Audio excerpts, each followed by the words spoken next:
Hello everyone, welcome back to my another video. তো তোমাদের সাপোর্টে আমি আবার একটা নতুন ভিডিও নিয়ে চলে এসেছি। হ্যাঁ বন্ধুরা, তোমরা আমাকে অনেক সাপোর্ট করেছো, তার জন্য অনেক অনেক ধন্যবাদ। তো সেদিন আমি আর মা, সেদিন বলতে এই সানডেতে আমি আর মা দুজন মিলে খাবার দাবার রান্না করলাম। মা বাসন্তী পোলাও, আলুর দম রান্না করেছিল আর চিকেন রান্না করেছিল। আমি ওই চিংড়ির পোলাওটা রান্না করেছিলাম।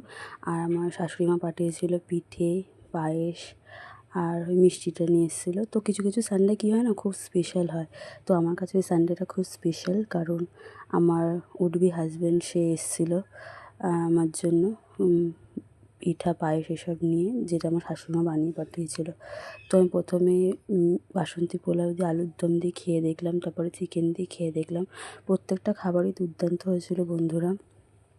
তোমরাও জানিও তোমাদের বাড়িতে সানডেটা তোমরা কীভাবে কাটাও আর কী কী খাবার খাও, সেগুলো তোমরাও কমেন্ট বক্সে জানিও। আর আমার ভিডিও কেমন লাগছে সেটাও জানিও। Thank you.